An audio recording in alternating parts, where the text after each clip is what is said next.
Okay, નમસ્તે વિદ્યાર્થી મિત્રો. આજે આપણે આજના ટોપિકની અંદર ત્રિકોણનું ક્ષેત્રફળ અને પરિમિતિ વિશે આપણે શીખવાનું છે. ત્રિકોણનું ક્ષેત્રફળ અને પરિમિતિ. માનો કે આપણી જોડે અહીંયા એક આ ત્રિકોણ આપેલો છે, બરાબર? આ ત્રિકોણનું આપણે હું નામ આપું છું ત્રિકોણ A, B અને C. મારો ત્રિકોણનું શું નામ આપું છું બેટા? A, B અને C. આ ત્રિકોણ છે, આ ત્રિકોણની મારે પરિમિતિ શોધવી છે. પહેલા હું તમને પરિમિતિ વિશે હું શીખું, પછી આપણે ટોપિકને ક્ષેત્રફળ જે ત્રિકોણ છે એ ત્રિકોણના ક્ષેત્રફળ વિશે વાત કરીશું. સૌપ્રથમ આપણે પરિમિતિ વિશે વાત કરીએ કે ત્રિકોણની પરિમિતિ મારે શોધવી છે. તો ત્રિકોણની પરિમિતિ માટેનું સૂત્ર છે ત્રિકોણની પરિમિતિ બરાબર ત્રિકોણની ત્રણેય બાજુઓના માપનો સરવાળો. ચલો, શું થયું બેટા? ત્રિકોણની પરિમિતિ શોધવા માટે આ ત્રિકોણની ત્રણ બાજુઓ જે છે એ ત્રિકોણની ત્રણ બાજુઓના માપનો શું કરવું પડે? સરવાળો કરવો પડે. તો અહીંયા ત્રિકોણ ABC છે. કયો છે બેટા? ત્રિકોણ ABC ની પરિમિતિ બરાબર શું થાય બેટા? તો AB વત્તા BC વત્તા AC. એટલે કે આ ત્રિકોણની ત્રણેય બાજુના માપનો આપણે જ્યારે સરવાળો કરીશું તો આપણને ત્રિકોણની શું મળી જશે? પરિમિતિ મળી જશે. એક ઉદાહરણ દ્વારા આપણે સમજીએ હવે કે ભાઈ અહીંયા એક ત્રિકોણની ત્રણ બાજુઓ, ત્રિકોણમાં હંમેશા બાજુઓ કેટલી હોય બેટા? ત્રણ. તો ત્રિકોણની ત્રણ બાજુઓના માપ અનુક્રમે 5 સેમી, 7 સેમી અને 12 સેમી છે. તો આ ત્રિકોણની પરિમિતિ શોધો. ચલો, આગળ આપણે સૂત્રની અંદર જોયું કે ત્રિકોણની પરિમિતિ શોધવા માટે શું કરવું પડે? ત્રિકોણની ત્રણેય બાજુના માપનો શું કરવો પડે? સરવાળો. તો અહીંયા આપણે એક ત્રિકોણ દોરીએ સમજવા માટે. તો ભાઈ આ એક ત્રિકોણ છે, એ ત્રિકોણની ત્રણ બાજુઓ A, B અને C. ત્રણ બાજુના માપ લખી દઈએ. આ બાજુનું માપ છે 5 સેમી, આ બાજુનું માપ છે 7 સેમી, આ બાજુનું માપ છે 12 સેમી. તો ત્રિકોણની આ ત્રણ બાજુઓના માપ થઈ ગયા, બરાબર? હવે ત્રિકોણની પરિમિતિનું સૂત્રનો આપણે ઉપયોગ કરીએ કે ત્રિકોણની પરિમિતિ બરાબર શું થશે? ત્રિકોણની ત્રણેય બાજુઓના માપનો સરવાળો. ચલો, અહીંયા ત્રિકોણની પરિમિતિમાં ત્રિકોણની ત્રણ બાજુના માપ કયા છે બેટા? તો કે 5 સેમી વત્તા 7 સેમી વત્તા 12 સેમી. તો 12 સેમી, 7 સેમી અને 5 સેમી નો આપણે સરવાળો કરીશું તો 7 અને 5 કેટલા થાય? 7 ને 5 12. 12 માં 12 ઉમેરીશું એટલે 12 ને 12 24 સેમી. તો આ આપણને માગેલ એક્ઝામ્પલ જે છે એની પરિમિતિ આપણને મળી ગઈ. હવે ઉદાહરણ નંબર 2 જોઈએ. એક સમબાજુ ત્રિકોણની બાજુનું માપ 6 સેમી છે. કેટલું છે? એક સમબાજુ ત્રિકોણની બાજુનું માપ 6 સેમી છે. તો આ ત્રિકોણની પરિમિતિ શોધો. ચલો મિત્રો, અહીંયા ત્રિકોણની એક જ બાજુનું માપ આપેલું છે આપણને. કેટલું છે? 6 સેમી, બરાબર? હવે આપણે શોધવાની છે ત્રિકોણની પરિમિતિ. આપણો મનમાં એમ થાય કે સાહેબ ત્રિકોણની પરિમિતિ શોધવાની છે તો ત્રિકોણમાં તો ત્રણ બાજુઓ હોય. કેટલી હોય? 3. તો અહીંયા ત્રણ બાજુના આગળના દાખલામાં તો ત્રણ બાજુના માપ આપ્યા હતા. તો ત્રણ બાજુના માપનો સરવાળો કરીએ તો ત્રિકોણની પરિમિતિ મળી જાય. પણ અહીંયા મિત્રો ત્રિકોણની બાજુનું માપ 6 સેમી છે. પણ એક વસ્તુનું ખાસ ધ્યાન રાખવાનું કે ત્રિકોણ કેવો કીધું છે બેટા? સમબાજુ. સમબાજુનો મતલબ શું થાય કે જે ત્રિકોણની બધી બાજુના માપ કેવા હોય? સરખા. એટલે ભલે એક બાજુનું માપ આપ્યું છે પણ આપણે ત્રણ બાજુનું માપ કેટલું થઈ જાય? 6 સેમી થાય. કેટલું થાય? 6 સેમી. તો અહીંયા એક આપણે ત્રિકોણ દોરીએ.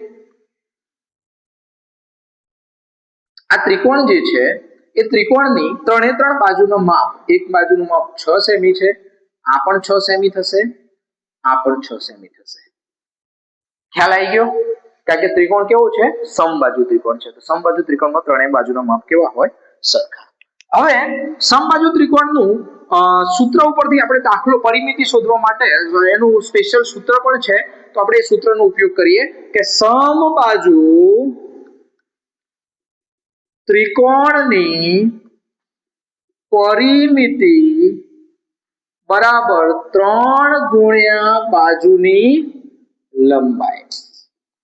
તો 3 ગુણ્યા બાજુની લંબાઈ કેટલી છે બેટા? 6 સેમી. તો 6 તારી 18 સેમી. આ થઈ ગઈ આપણી સમબાજુ ત્રિકોણની પરિમિતિ જે આપી છે, શોધવાની કીધી છે આપણને, મળી ગઈ. 18 સેમી થાય. કેટલી થાય? 18 સેમી. આમ ગણો તો પણ એ જ થવાની છે. ત્રણ બાજુના માપનો સરવાળો કરીને તમે કરો તો પણ 18 સેમી થવાની છે. પણ સમબાજુ ત્રિકોણની પરિમિતિ શોધવા માટેનું સ્પેશિયલ આપણી જોડે સૂત્ર છે જ. જેમ ચોરસની પરિમિતિ શોધવાનું સૂત્ર, ચોરસમાં 4 બાજુ સરખી હોય તો 4 ગુણ્યા બાજુની લંબાઈ. એ રીતે સમબાજુ ત્રિકોણની પરિમિતિ શોધવા માટેનું પણ આપણી જોડે સૂત્ર છે કે ભાઈ 3 ગુણ્યા બાજુની લંબાઈ. તો 3 ગુણ્યા બાજુની લંબાઈ કરીશું આપણે, એટલે કે 3 ગુણ્યા 6 સેમી બરાબર 18 સેમી. તો આ રીતે આપણે એનો જવાબ મેળવી શકીશું. ચલો મિત્રો, અહીંયા ધ્યાન આપજો. ત્રીજો આપણે એક્ઝામ્પલ જોઈએ કે જેની અંદર એક ત્રિકોણની બે બાજુઓના માપ આપેલા છે. ત્રિકોણની કેટલી બાજુના માપ આપેલા છે? બે બાજુના માપ અનુક્રમે આપણને 8 સેમી અને 6 સેમી બે બાજુઓના માપ આપે છે. તેમજ ત્રિકોણની પરિમિતિ પણ આપણને આપી દીધી છે. શું આપ્યું છે મિત્રો? ત્રિકોણની પરિમિતિ. તો આપેલ ત્રિકોણની ત્રીજી બાજુનું માપ શોધવાનું છે. બરાબર, બે બાજુના માપ આપ્યા છે અને પરિમિતિ આપી છે. તો એક બાજુનું માપ આપણને આપ્યું નથી. એ બાજુનું માપ આપણે શોધવાનું છે. તો એ બાજુનું માપ કેવી રીતે શોધાય એ આપણે આ એક્ઝામ્પલ ની અંદર જોઈએ. ચલો, સૂત્ર આપણે એ જ વાપરીશું કે ભાઈ ત્રિકોણની પરિમિતિ બરાબર ત્રિકોણની ત્રણેય બાજુઓના માપનો સરવાળો. ચલો ધ્યાન આપજો. હવે ત્રિકોણની પરિમિતિ આપણને જે વસ્તુ આપી છે એ આપણે લખી દેવાની છે મિત્રો. કે ત્રિકોણની પરિમિતિ કેટલી આપી છે? 20 સેમી. કેટલી છે? 20 સેમી. તો અહીંયા આપણે લખી દઈશું ત્રિકોણની પરિમિતિ બરાબર 20 સેમી ઇઝ ઇક્વલ ટુ ત્રિકોણની ત્રણેય બાજુના માપનો સરવાળો. એમાં ત્રણ બાજુમાંથી આપણને બે બાજુના માપ આપેલા છે. તો બે બાજુના માપ લખી દેવાના કે 8 સેમી વત્તા 5 સેમી વત્તા આપણે ત્રીજી બાજુનું માપ શોધવાનું છે જે આપણને આપ્યું નથી. તો આપણે લખી દેવાનું કે ભાઈ ત્રીજી બાજુનું માપ. ત્રીજી બાજુનું માપ. ઓકે, ચલો અહીંયા 20 સેમી ઇઝ ઇક્વલ ટુ અહીંયા 8 અને 5 નો સરવાળો કરીશું બેટા. તો 8 અને 5 કેટલા થાય? 13 સેમી. કેટલા થશે? 13 સેમી વત્તા ત્રીજી બાજુનું માપ. ચલો ધ્યાન આપજો. હવે શું થશે? આપણે ત્રીજી બાજુનું માપ શોધવાનું છે, માટે ત્રીજી બાજુનું માપ જે છે એને આપણે કરતા બનાવી દઈશું અને આ 20 જે છે એમાંથી કેટલા બાદ કરીશું? આ 13 બાદ કરીશું. કારણ કે 13 છે ને બરાબરની પેલી બાજુ જાય ને એટલે શું થઈ જાય? માઈનસ થઈ જાય. શું થઈ જાય? માઈનસ થઈ જાય. તો અહીંયા આપણે ત્રીજી બાજુનું માપ બરાબર 20 સેમી ઓછા 13 સેમી. તો 20 માંથી આપણે 13 બાદ કરીશું તો આપણને ત્રીજી બાજુનું માપ મળી જશે. 20 માંથી 13 જાય એટલે કેટલા રહે બેટા? 7 સેમી.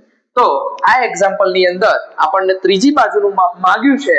તો બે બાજુના માપનો સરવાળો કરવાનો અને જે પરિમિતિ આપેલી હોય એ પરિમિતિમાંથી શું કરવાનું? એ બે બાજુના માપનો સરવાળો શું કરી દેવાનો? બાદ કરી દેવાનો. શું કરી દેવાનો? બાદ કરી દેવાનો. એટલે આપણને ત્રીજી બાજુનું માપ મળી જાય. ઓકે, હવે ત્રિકોણનું ક્ષેત્રફળ, ત્રિકોણના ક્ષેત્રફળ શોધવાના સૂત્રની સમજ. આપણે આગળ પરિમિતિની વાત કરી તો પરિમિતિ તો આપણને આવડી ગઈ. બરાબર, હવે ત્રિકોણનું ક્ષેત્રફળ શોધવા માટેનું સૂત્ર શું છે? પહેલા સૂત્રને સમજવું પડે. બરાબર, પહેલા હું સૂત્ર લખું છું, એ સૂત્ર લખીએ અને પછી એને સમજવાનો પ્રયત્ન કરીએ કે ભાઈ ત્રિકોણનું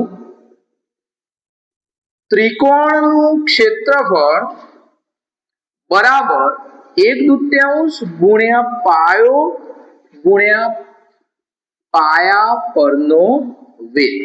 આ પાયા પરનો વેધ અથવા તો એને ઊંચાઈ પણ કહેવાય. શું કહેવાય બેટા? ઊંચાઈ. ચલો ધ્યાન આપજો.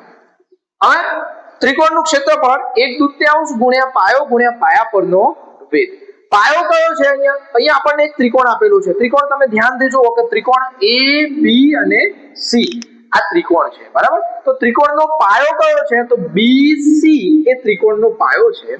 અને પાયા પરનો વેધ એટલે ઉપર જે ત્રિકોણમાં ઉપરનો જે ખૂણો હોય ને ત્યાંથી એકદમ લંબ સીધો દોરવાનો છે.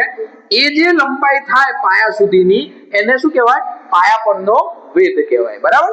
તો 1/2 ગુણ્યા BC ગુણ્યા AD શું થશે? BC ગુણ્યા AD.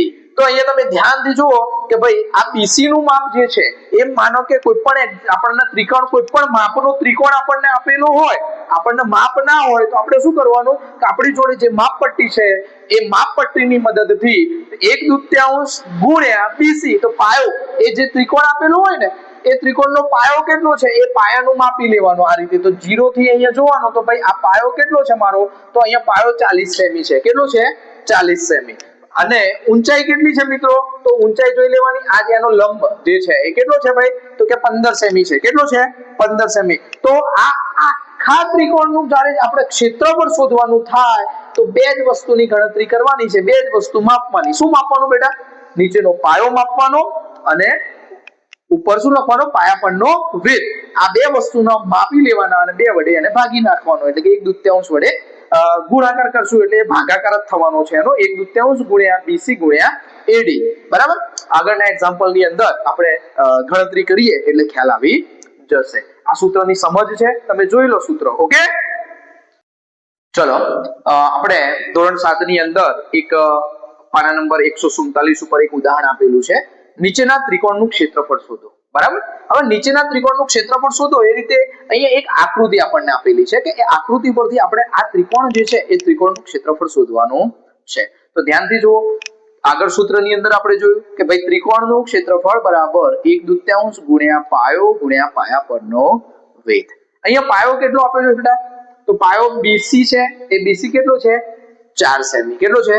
4 સેમી. પાયા પરનો વેધ AD કેટલો છે? 2 સેમી. તો આ 4 સેમી આ 2 સેમી એ પાયો અને વેધ આપી દીધેલો હોય કોઈ પણ ત્રિકોણની અંદર તો આપણે એ ત્રિકોણનું ક્ષેત્રફળ આસાનીથી શોધી શકીએ. તો ચલો અહીંયા આપણે શોધવાની શરૂઆત કરીએ કે ભાઈ ત્રિકોણનું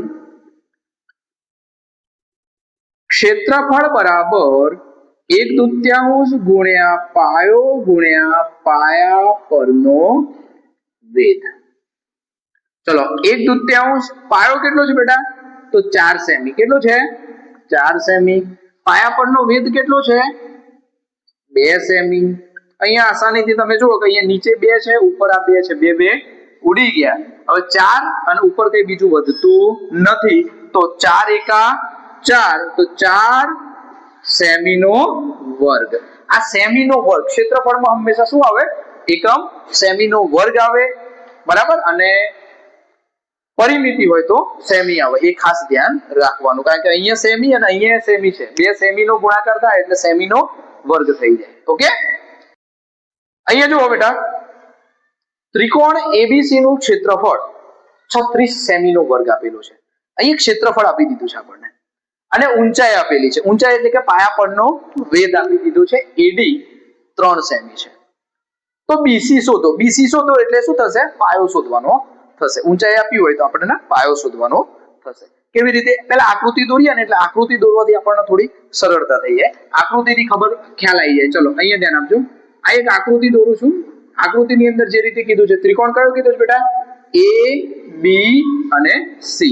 હવે ABC નું ક્ષેત્રફળ આપણને 36 સેમી નો વર્ગ છે. AD એ ઊંચાઈ છે. આ AD ઊંચાઈ છે. AD બરાબર કેટલી છે? 3 સેમી છે. તો આ B થી C નું માપ આપણે શોધવાનું છે, બરાબર? અને એનું ક્ષેત્રફળ આપણને આપી દીધેલું છે કે ભાઈ ત્રિકોણ ABC નું ક્ષેત્રફળ 36 સેમી નો વર્ગ છે. તો હવે સૂત્રની મદદથી આપણે ગણીએ કે ભાઈ ત્રિકોણનું ક્ષેત્રફળ બરાબર 1/2 ગુણ્યા પાયો ગુણ્યા પાયા પરનો વેધ. ચલો ધ્યાન આપજો. 1/2 પાયો આપણે શોધવાનો છે, તો પાયાનું નામ છે બીસી. પાયા પરનો વેધ કેટલો છે? 3 સેમી. ઓકે, અને ક્ષેત્રફળ આપણને આપી દીધું છે 36 સેમીનો વર્ગ. હવે ખાસ ધ્યાન આપવાનું છે, અહીંયા આપણે બીસી શોધવાનું છે. શું શોધવાનું છે? બીસી. બીસી એટલે કે અહીંયા આપણો પાયો. તો પાયાને આપણે કરતા બનાવી દઈએ. માટે બીસી બરાબર આ 36 છે એ 36 ના 36 સેમીનો વર્ગ. હવે આ બે છે એ 36 જોડે ઉપર શું થશે? ગુણાકારમાં જશે. ક્યાં જશે બેટા? ગુણાકારમાં. અહીંયા બરાબરની પેલી બાજુ ભાગાકારમાં હોય તો બરાબરની પેલી બાજુ જાય તો ક્યાં જાય? ગુણ્યામાં જાય. 2 અહીંયા ગુણાકારમાં છે 3 તો અહીંયા ક્યાં આવશે? નીચે ભાગાકારમાં આવશે. તો અહીંયા શું થઈ જશે બેટા? 3 સેમી. હવે ખાસ સમજવાનું છે, આ સેમી અને આ સેમીના વર્ગ ઉપરથી વર્ગ ઉડાડી દઈએ એટલે કે સેમી સેમી ઉડી ગયા. સેમીનો વર્ગનો મતલબ શું થાય? કે સેમી ગુણ્યા સેમી. 2 વખત સેમી છે તો નીચે 1 વખત સેમી છે તો ઉપરથી 1 ઉડાડી દીધો એટલે 1 જ વખત સેમી રહ્યા. હવે અહીંયા ધ્યાન આપો કે 36 ને 3 વડે ભાગવાના છે. તો કયા ઘડિયામાં 36 આવે મિત્રો? તો 12 નો ઘડિયો બોલો તો. 12 એકા 12, 12 દુ 24, 12 તારી 36. તો આસાનીથી આપણે અહીંયા છેદ ઉડાડી શકીશું 3 અને અહીંયા 12. માટે બીસી બરાબર 12 અને 2 નો ગુણાકાર કરો તો 12 દુના 24 સેમી. તો અહીંયા ધ્યાન આપો મિત્રો, આપણને ક્ષેત્રફળ આપ્યું હતું અને શું આપ્યું હતું? બીજું ઊંચાઈ આપી હતી એટલે કે પાયા પરનો વેધ આપ્યો હતો. બરાબર, એના ઉપરથી આપણે શું શોધી પાડ્યું? પાયો શોધી નાખ્યો ને. ઓકે, તો એ જ રીતે માનો કે આપણને પાયો આપેલો હોય, બરાબર, અને વેધ શોધવાનું હોય તો આ જ રીતે આપણે વેધને કરતા બનાવીને શોધી શકીએ. બરાબર, ઓકે.